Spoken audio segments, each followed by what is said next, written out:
Hey guys, you just wake up. You can do it.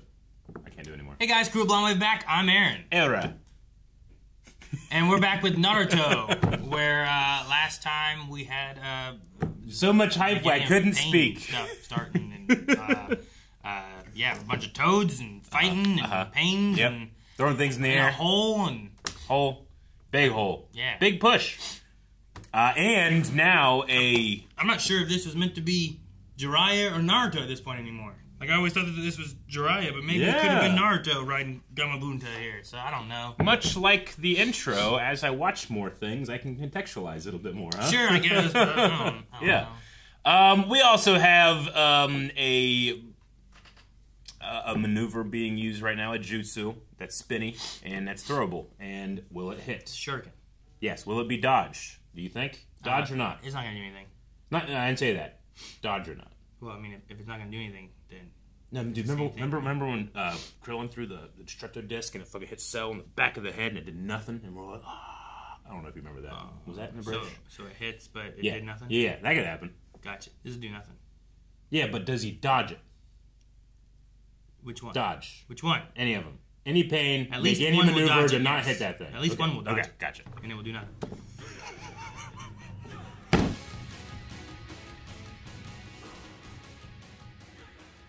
And guys, don't forget at blindwave.com, besides just having the anime reactions there, there's also 4 weeks early access. So you can see the next 4 episodes. This one was so good, I can't imagine what's already over there. I want to see the next 4 episodes right now. Me too. And I did at blindwave.com, but I didn't. Damn time travel. Isn't it escargot snails? Yeah. Like French, they're right? still, like, in the shell, I think. They have little forks, and you can get them out and you eat them. Well. Would you do that? You could just... It's like oysters, but snails. I would try it once. But I think it's close enough. That's why the slug was like, you're eating escargot? Yeah. Snail slugs. What's the difference? Ah, this episode's so good. Yeah? Yeah, it was. I love I think my favorite part is the Rase Shuriken that was a transformation jutsu. Like, it nods back, I feel like, to the Zabuza fight, where they threw a shuriken and it ended up being like, I think it was Sasuke. It was Sasuke. And like, I'm like, oh man, I did not know they were going to do that. That's so cool. Yeah. And this is the same thing, but like, it's been so long since they've done that I had forgotten. Yeah. So you throw that shuriken, a different shuriken, but still it's an energy shuriken this time, and it turns into Naruto. Yeah, this is my favorite Naruto stuff happening right now. Just because it's being inventive, it's surprising you still, but it's using techniques that I've spent years learning. Yeah. And dude, the Sage mode backup that he has going, like where he takes 2 shadow clones, has them do the charging so that he has instant refresh is so cool. It makes sense, I guess. Like, it's a way that he can do it. Like Jiraiya could do it, but he didn't have the Nine Tails. Yeah. So the Nine Tails won't let them do it, so he had to come up with a new solution. Right? It's like playing D&D and you just get to replenish your spell slots. I guess so, yeah. It's like, it's like having, it's like a short rest. Yeah. And you just, or something. I suppose, I something don't know, like that. Like just getting that energy boost. But I love it. I was wondering what his plan was going to be. Yeah. Because they never really. Yeah, but he can do it in battle. It's crazy. But you got to get a summoning to happen. You do have to have a summoning. Which makes it hard. They had the toads do it, right? This time. Well, I think Naruto was going to do it. Yeah.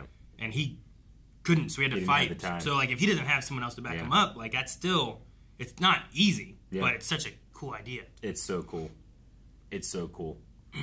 And, dude, like, doing all that was awesome, and that wasn't the point. The real point was that he sent the smoke bomb out so he could send this guy up so that you wouldn't see he takes out your safety. Yeah. I love the zone defense nature of what, because I remember last episode, like, that guy went instantly to the back, these two formed the wall, and Pain was in the center. I remember thinking, like, oh, they're doing, like, a zone defense, like in basketball or something. But the fact that I just love that one shot was so relevant in this one, you know? I wonder, can he just get rid of, I wonder if he can only get rid of all of them and not choose one at a time. But he chose one when it was there. He did. But I was just wondering, like, why he can't just get rid of a shadow clone while it's in the other location. Because, like, before with shadow clones, like, when they were exploring, like, the woods looking for stuff, if it went out or he, whatever, destroyed him, like, he got all the knowledge of them spreading out and going everywhere. Maybe that just doesn't apply to the Sage Jutsu charge? Maybe there has to be some type of maybe closeness with that. I was just wondering why we have to summon them here. I understand. And then, like, turn off that jutsu. Sure. Just to limit how OP it could be, maybe. Sure, yeah, I get you.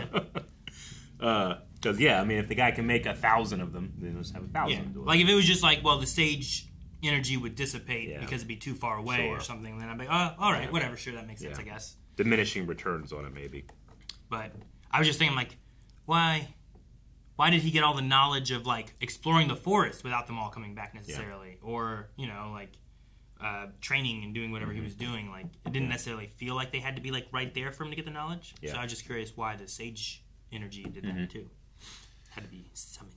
So now that we've had a couple instances of Almighty Push, have you changed your stance on its naming? No, it's a dumb name. Why is it dumb? Dumb name. If it was a Pokemon name, I'd be like, yeah, use Almighty Push. There are dumb Pokemon battle names. Yeah. There are dumb ones. Why do they gotta be dumb, though? Can't it just be silly? This is the same interchangeable usage I'm using.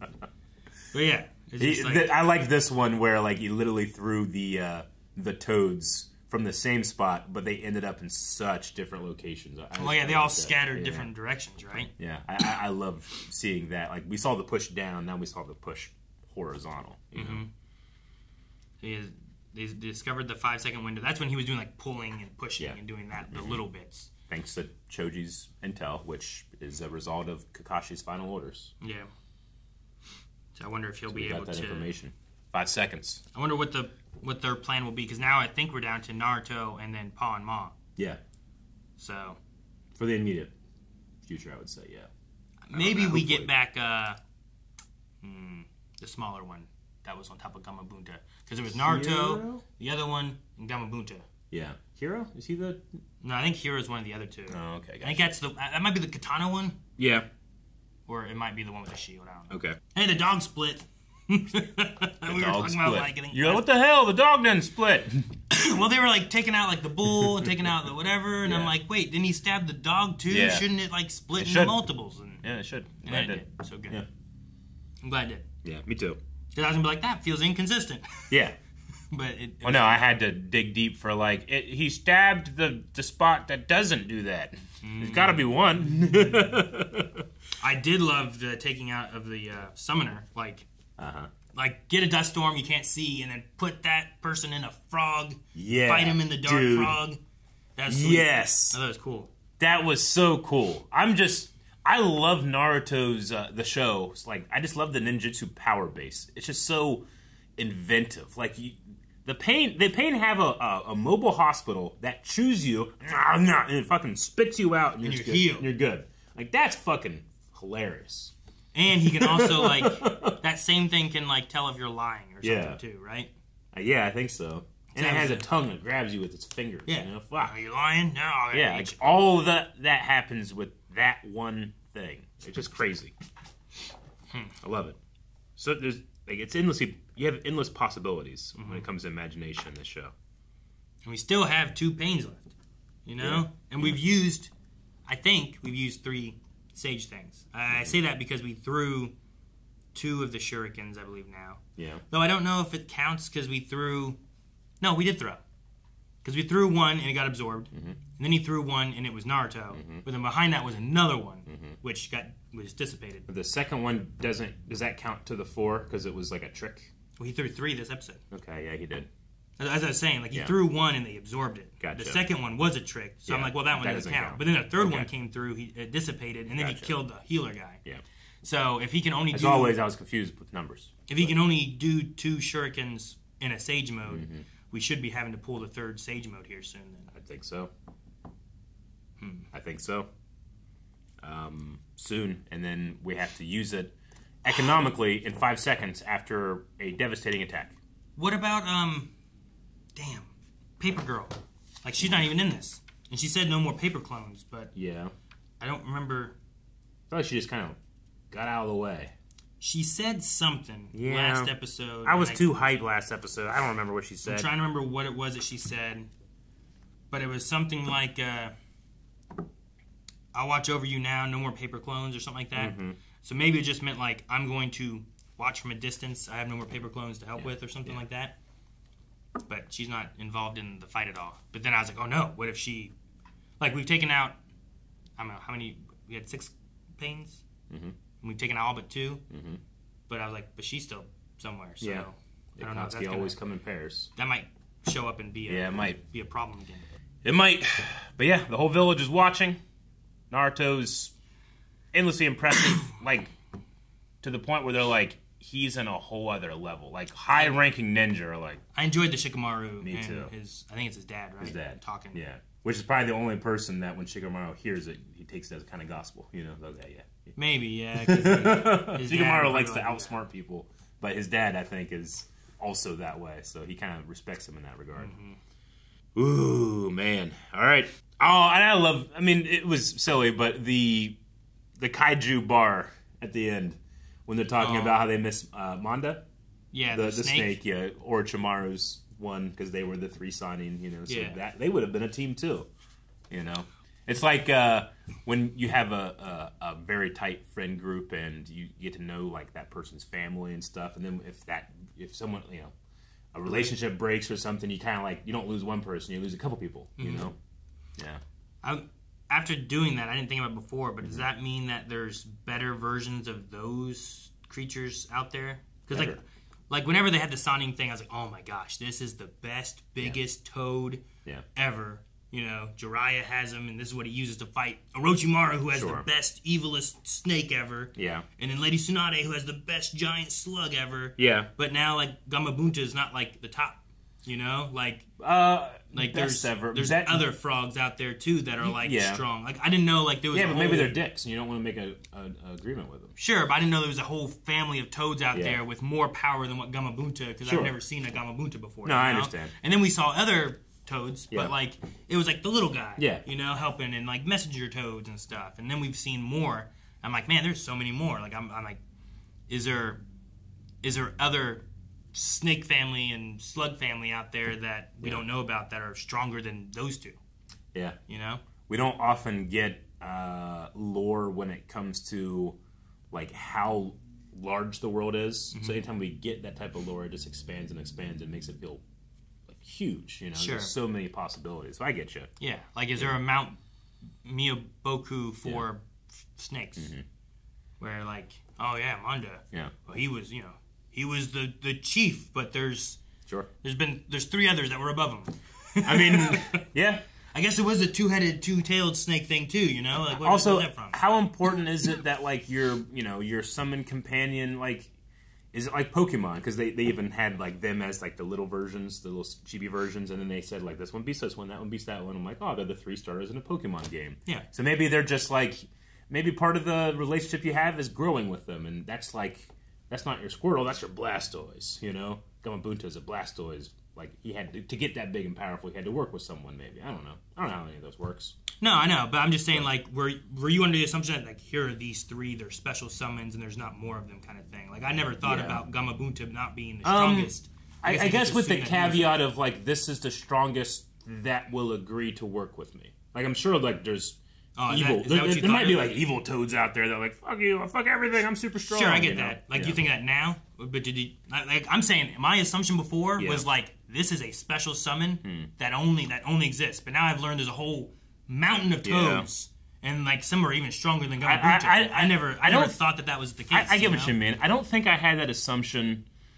I kind of consider the toads to be closer to whatever like the fox spirit is. You know? But I also don't think there's more fox spirits. You know, I feel like there's one, not like there's a whole mountain of these guys out there too. You know. Like, I feel like the fox spirit is, like, at the top of its hierarchy. I guess I didn't really consider if the toad was, you know? Sure. But, I mean, when you see that, it's hard to imagine something bigger and stronger. So it makes sense. And I assume that, like, the Nine-Tails spirit thing is, like, a really strong thing. Maybe stronger than, like, what Gamabunta is summoning. Yeah, sure. But I thought of Gamabunta's summoning being more of, like, I don't know. We've seen, like, I'm trying to think of other summons that we've had. Like, we had the dog summon, but, like, we had a lot of dogs come for Kakashi. Sure. But, like, they were kind of different, right? And there's one that could talk, and, like, then there were some other ones that attacked and stuff, too. But whenever we summoned Gamabunta, it felt like there was just one big... He was the biggest, best one. That's why he was Chief Toad, you know? I guess that's also... It's cool to see more that I didn't know, like, it existed. Yeah. So now when they had this after-credits scene, I was like, oh man, what other snakes are there that are like big and strong and powerful? And I was like, what other slugs are there? Yeah, because we know one slug, but they're like 1,000 slugs. Yeah, I've never. That's what I'm saying. Is like I never thought of like, gotcha. Okay. What about their extended family? I like that. You know, like what can they do? Because like, I don't know. Shoot, what is it? The frog grandpa. But like he seems to be so strong. And like was there with Jiraiya, teaching Jiraiya how to be really strong, you know? Yeah, and he threw Gamabunta. Yeah, like that's Buta boy. Yeah, this I don't know. I'm just curious, like now learning more about like who Gamabunta is and his family and how strong they are and what all they can do. Yeah. Like I wonder if Naruto ever. It might not ever need to. But I wonder if it ever goes into like here's, you know, if Sakura, if Tsunade is gonna die. Sure. If Sakura kind of is going to take that spot, does she group up with Lady Ketsuyu? Kietsu? Anyway, with the slug. Sure. And if so, does she kind of like have to go and do some training too? Or does she have to like meet some other slugs or get her own partnership with like, you know, someone else? Yeah. I don't know. It was just some neat stuff. Barring any details that I might have forgotten about what we've learned about that in the past, that would be a cool direction to take. Sure, yeah. That would be cool. I always like Sakura getting stuff too. Cause me too. Sometimes she's left over there. Go heal people. Yeah. All right. Me too. But we only have one Sage. We might not have any more Sannin left. Yep. Like Sakura, and if we could get Sasuke. Yeah. I think that could be cool. What do you do in 5 seconds? What do I do in 5 seconds? To beat him. Guys, thank you so much for watching Naruto Shippuden with us. Things have been real fun, real crazy. But there's more right now over at blindwave.com where you can catch early access up to 4 weeks and full length all over there as well. And we have new stuff here on the channel every day. So hit that subscribe button so you don't miss out. I want to listen to music again.